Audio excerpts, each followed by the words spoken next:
Assalamualaikum warahmatullahi wabarakatuh. Perkenalkan, saya Agung Taruna Yudo Pratama akan mempresentasikan hasil dari proyek UAS basis data saya. Ada beberapa case yang telah diberikan, yaitu pertama adalah soal pemahaman IR diagram. Intinya adalah kita diminta untuk membuat IR diagram yang kompleks berdasarkan skenario-skenario di atas ini. Dan berikut ini adalah IR diagram yang telah saya buat. Nah, dapat terlihat bahwa ada beberapa entitas-entitas yang telah saya buat. Yang pertama adalah entitas anggota. Nah, yang berisikan pertama ada ID anggota sebagai primary key, nama underscore anggota, ID cabang, nomor telepon anggota, alamat underscore anggota, ID underscore pendaftaran. Nah, nomor telepon underscore anggota ini bersifat multi-value karena memungkinkan setiap anggota memiliki nomor telepon lebih dari satu.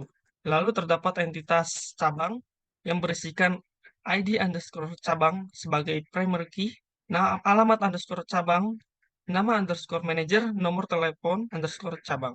Nah, di antara entitas anggota dan entitas cabang memiliki hubungan yaitu mendaftar dan kardinalitasnya yaitu many to one. Kenapa? Karena setiap anggota dapat mendaftar ke suatu cabang tertentu, tetapi satu cabang dapat didaftar oleh setiap anggota dan dapat dilihat terdapat tanda mandatori yang artinya setiap anggota diharuskan mendaftar ke salah satu cabang tertentu. Foreign key-nya terletak di entitas anggota yaitu pada ID underscore cabang dan referensi ke entitas cabang yaitu ID underscore cabang.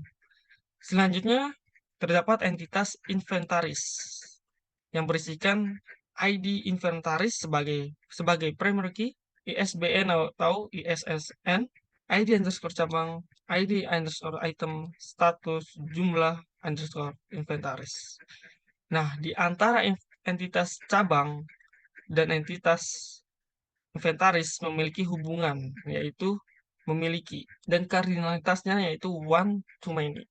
Kenapa? Karena setiap cabang dapat memiliki banyak inventaris, tetapi setiap inventaris hanya terkait dengan satu. Foreign key-nya terdapat di entitas inventaris, yaitu ID cabang, dan referensi ke identitas cabang dengan primary key-nya ID cabang. Lalu terdapat entitas buku, yang berisikan ID item sebagai primary key-nya, judul, ISBN, kategori, tahun underscore terbit. Nah, di antara entitas inventaris dan entitas buku terdapat hubungan, yaitu memuat, dan kardinalitasnya yaitu many to one. Kenapa? Karena setiap buku dapat terkait dengan banyak inventaris, tetapi setiap inventaris hanya dapat terkait dengan satu buku.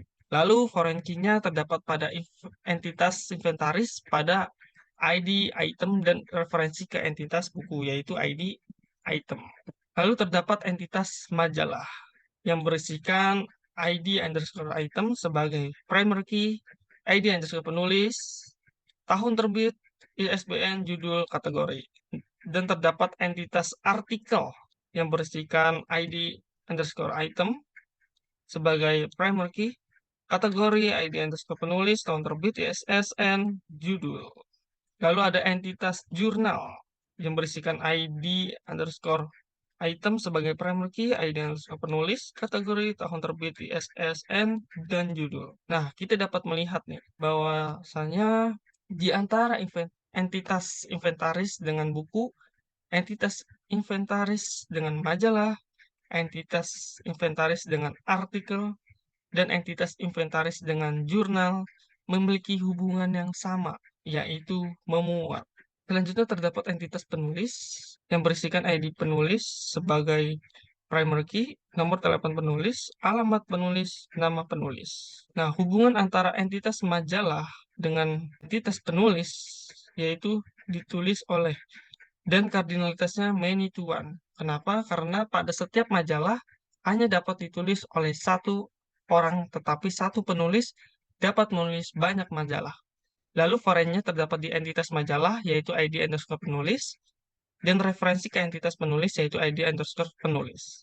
Dapat kita lihat bahwa hubungan antara entitas penulis dengan majalah, entitas penulis dengan artikel, dan entitas penulis dengan jurnal memiliki hubungan yang sama, yaitu ditulis oleh. Ini mengartikan bahwa satu penulis dapat menulis majalah, artikel, dan jurnal, tetapi majalah atau artikel atau jurnal hanya dapat ditulis satu penulis saja. Nah, dikarenakan pada skenario, entitas buku bisa memiliki lebih dari satu penulis. Maka relasi yang akan didapat dari entitas buku dan entitas penulis ini adalah many to one. Sorry, adalah many to many, sehingga dibuat satu entitas untuk menghubungkan dua entitas tersebut, yaitu entitas penulis buku, yang berisikan ID penulis sebagai primary key, ID item kontribusi penulis. Dan dapat dilihat entitas penulis dengan entitas penulis buku memiliki hubungan bagian dari, dan kardinalitasnya one to many, dan foreign key-nya terdapat di entitas penulis buku, yaitu ID penulis, dan referensi ke primary key entitas penulis, yaitu ID penulis.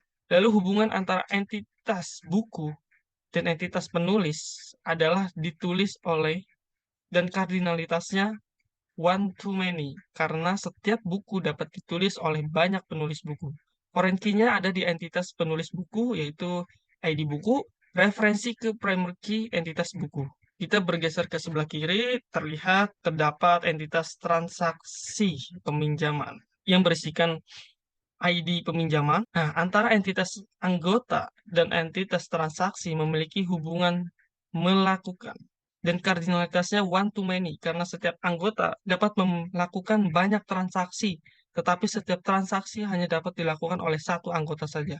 Foreign key-nya terdapat di entitas transaksi peminjaman, yaitu ID anggota, dan referensi ke entitas anggota, yaitu ID anggota. Pada skenario, setiap transaksi terkait dengan satu anggota dan satu atau lebih, maka relasi yang akan didapatkan dari entitas transaksi peminjaman dan entitas inventaris adalah many to many. Oleh karena itu, dibuat satu entitas baru untuk menghubungkan transaksi peminjaman dan entitas inventaris, yaitu entitas list peminjaman, yang berisikan ID list peminjaman sebagai primary key, ID peminjaman, ID inventaris, status peminjaman. Antara entitas transaksi peminjaman dan entitas list peminjaman memiliki hubungan detail, dan kardinalitasnya one to many, karena setiap inventaris dapat berisi banyak list peminjaman. Untuk foreign key-nya terdapat di entitas list peminjaman, yaitu ID peminjaman, dan referensi ke entitas transaksi peminjaman.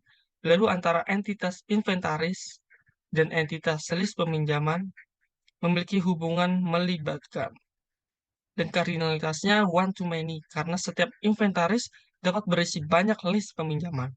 Untuk foreign key-nya terdapat di detail peminjaman, yaitu ID inventaris, dan referensi ke entitas inventaris, yaitu primary key-nya entitas inventaris. Selanjutnya terdapat entitas reservasi, yang berisikan ID reservasi sebagai primary key-nya, tanggal reservasi, ID anggota, jumlah item, ID item. Antara entitas anggota dan entitas reservasi memiliki hubungan, yaitu melakukan, dan kardinalitasnya one to many, karena setiap anggota dapat melakukan banyak reservasi, tetapi reservasi hanya dapat dilakukan oleh satu anggota. Lalu pada kardinalitas anggota dan reservasi terdapat tanda opsional, dan reservasi terdapat karena setiap anggota tidak wajib untuk melakukan reservasi terlebih dahulu jika ingin meminjam. Dan foreign key-nya terdapat di entitas reservasi, referensi dan referensi ke entitas anggota. Karena sistem perlu mengelola reservasi untuk itu.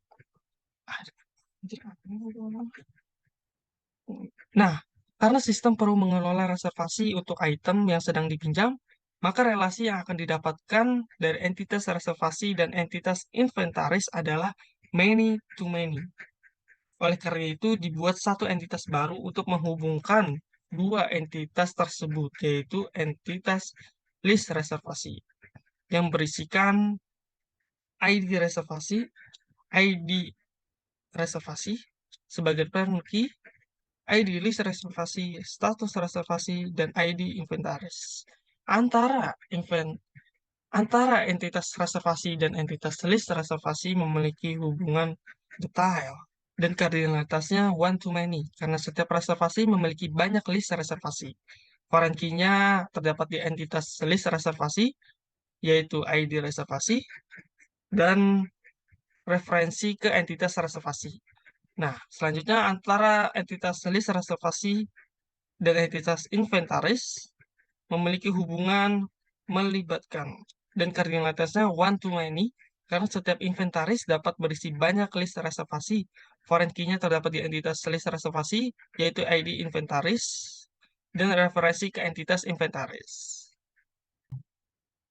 Selanjutnya ada atribut kunci, ini sudah dijelaskan sebelumnya. Hubungan antar entitas, ini juga sudah dijelaskan sebelumnya. Dan selanjutnya ada kardinalitas dan partisipasi setiap hubungan.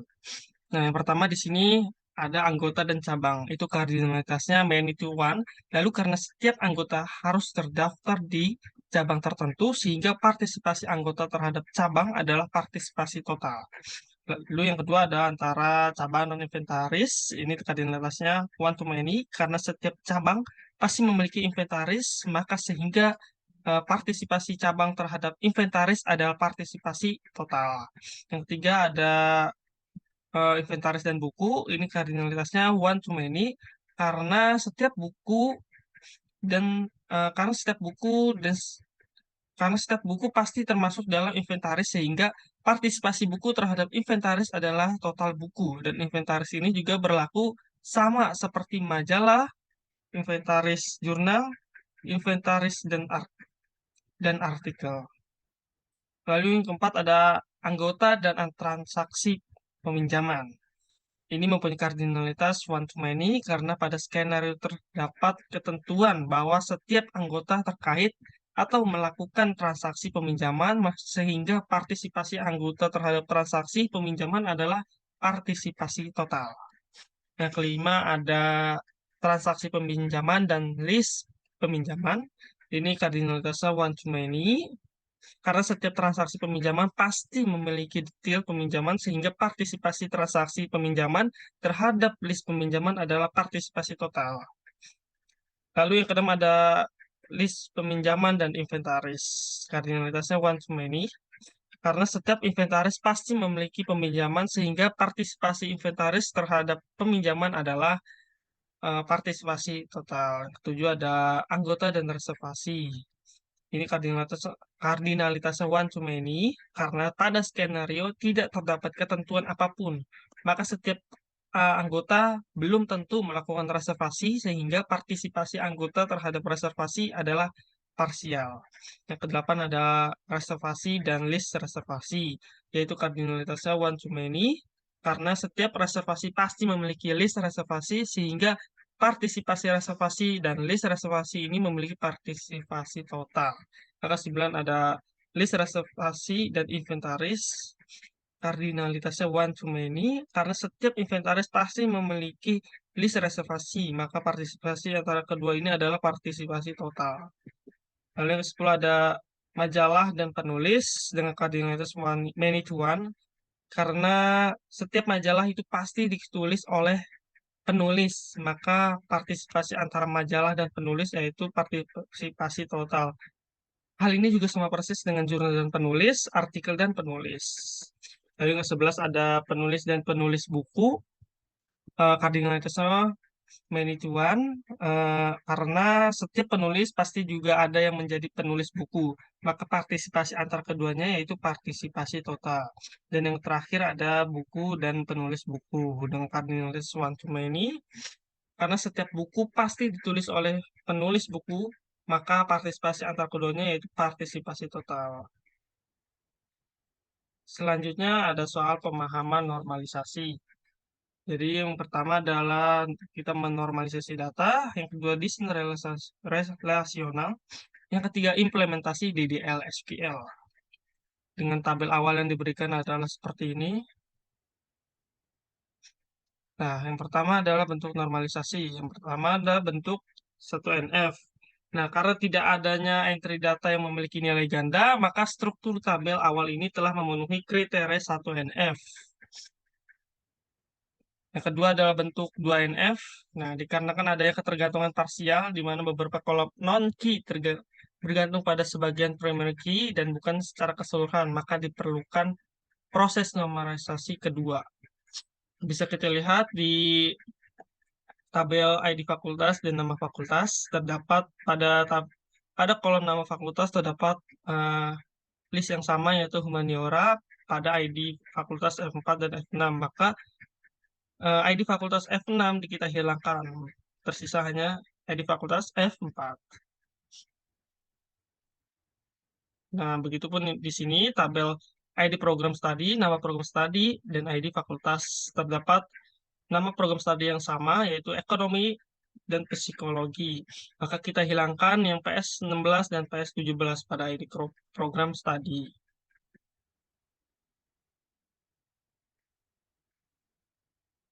Nah, begitupun yang ini. Lalu kita dapatkan tabel dosen dengan ID dosen, nama dosen, alamat dosen, tabel mata kuliah dengan kolom ID mata kuliah, nama mata kuliah, dan tabel nilai ID mahasiswa, ID jadwal, dan kolom nilai. Nah, untuk yang bentuk normalisasi ketiga, dalam setiap tabel yang telah dinormalisasi tingkat 2, tidak ada ketergantungan fungsional transitif pada setiap atribut yang terdapat dalam primer key. Oleh karena itu, tabel tersebut sudah memenuhi bentuk normalisasi tingkat ketiga. Nah, kalau untuk bentuk BCNF, dalam setiap tabel yang sudah mencapai tingkat normalisasi 2NF, telah dipastikan bahwa aturan BCNF terpenuhi, di mana setiap determinan yang bukan kunci sepenuhnya bergantung pada kunci utama. Oleh karena itu, tabel tersebut sudah berada dalam bentuk BCNF. Untuk bentuk PNF, untuk bentuk 4NF, dalam setiap tabel yang sudah dinormalisasi ke tingkat 2, tidak ada keterangan multivariabel yang berarti tidak ada ketergantungan fungsional yang melibatkan atribut non-key terhadap atribut non-key lainnya di luar primary key. Oleh karena itu, tabel tersebut sudah memenuhi persyaratan bentuk normalisasi tingkat keempat. Bentuk yang 5NF, dalam setiap tabel yang telah dinormalisasikan hingga tingkat 2NF tidak terdapat dependensi join, sehingga tabel tersebut sudah mencapai bentuk normalisasi tingkat kelima. Selanjutnya untuk desain.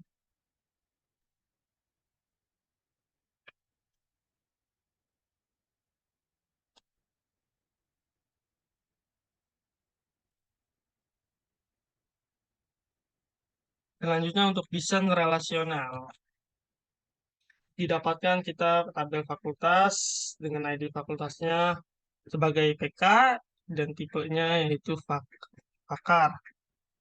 Kolom nama fakultas sebagai dengan tipe Fakar dan tabel program studi dapatkan ID program studinya sebagai PK dengan tipenya Fakar. Nama program studi dengan Fakar, ID program studi sebagai FK dan tipenya Fakar. Tabel mahasiswa didapatkan ID mahasiswa sebagai PK dan tipenya integer, nama underscore mahasiswa dengan tipenya varchar, ID program studi dengan sebagai FK dengan tipenya varchar, tabel jadwal ID jadwal PK dengan integer dan lain-lainnya. Lalu ada data definition language atau DDL SQL. Kita akan membuat tabel dosen. Kita masukkan ID dosen dengan tipenya varchar, nama dosen varchar. Kita buat ke tabel fakultas, ID fakultasnya varchar juga, sebagai primary key, nama fakultas varchar juga.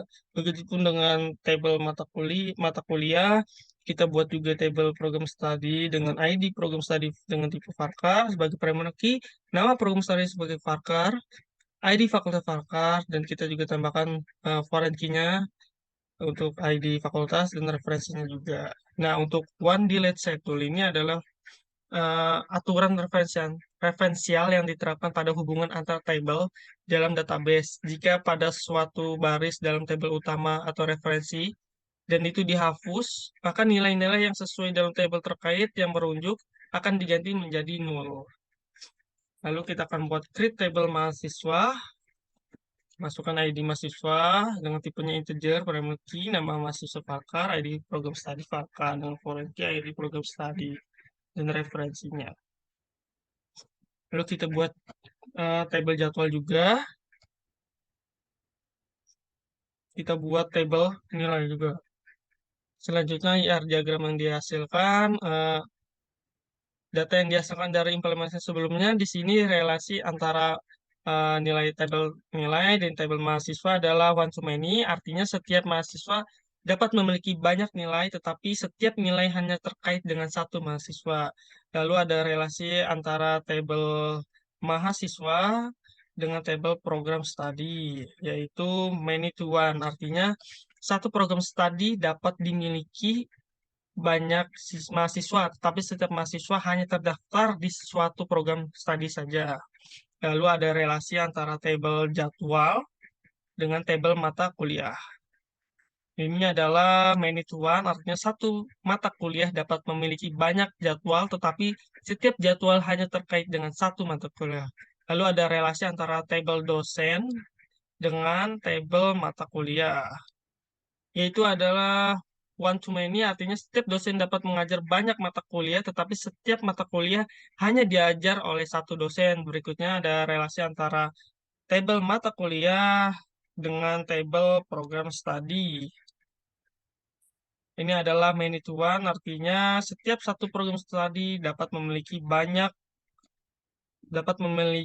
mata kuliah, tetapi setiap mata kuliah hanya terdaftar di satu program studi saja. Lalu ada relasi antara program studi dan fakultas. Ini adalah many to one, artinya satu fakultas dapat memiliki banyak program studi, tetapi setiap program studi hanya terdaftar di satu fakultas saja.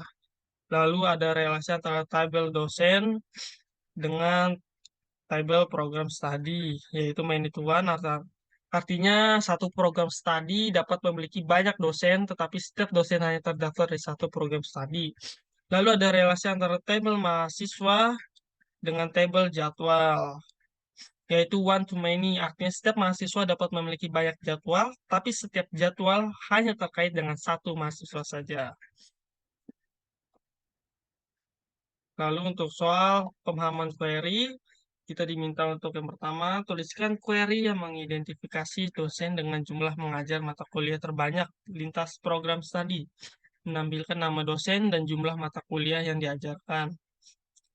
Nah, ini adalah query yang telah saya buat. Pertama, kita mengambil nilai dari nilai N, lalu kita melakukan join mahasiswa M pada tabel nilai dengan ID underscore mahasiswa. Kita join jadwal pada tabel nilai ID underscore jadwal. Join juga pada mata kuliah pada tabel nilai ID underscore mata kuliah.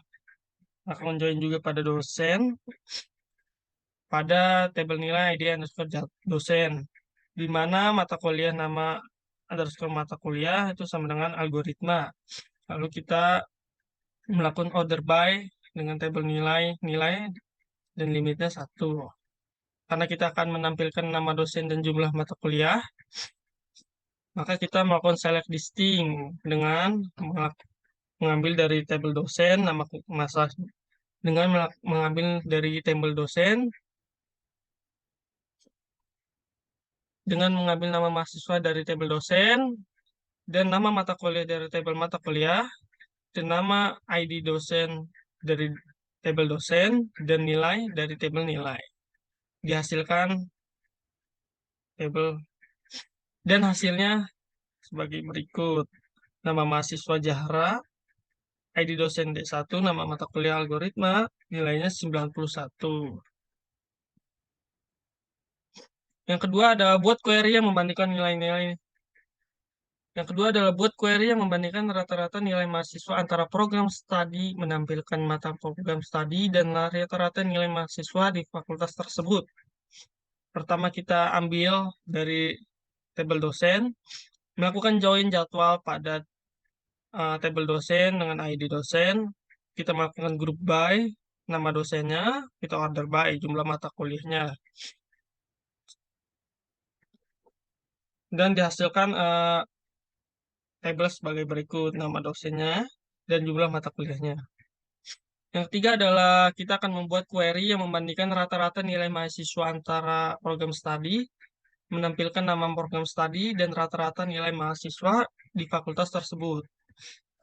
Kita melakukan, kita ambil dulu program studi dari PS, kita lakukan join mahasiswa pada tabel program studi, ID program studi, kita lakukan join nilai pada eh,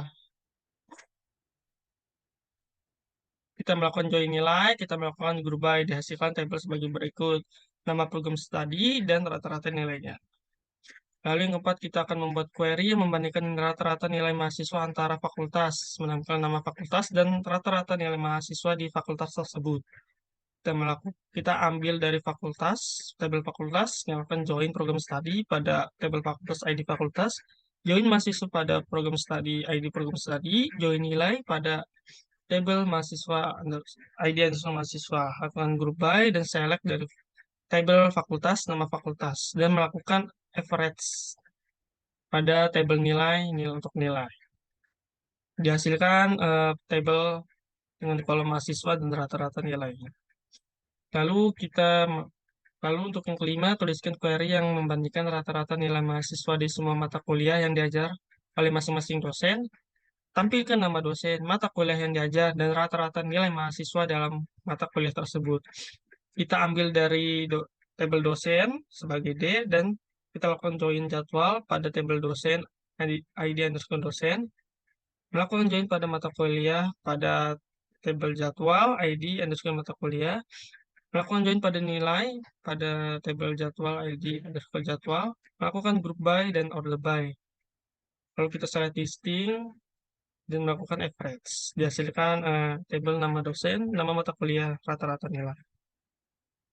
Sekian presentasi project basis data saya. Mohon maaf jika ada kesalahan. Wassalamualaikum warahmatullahi wabarakatuh.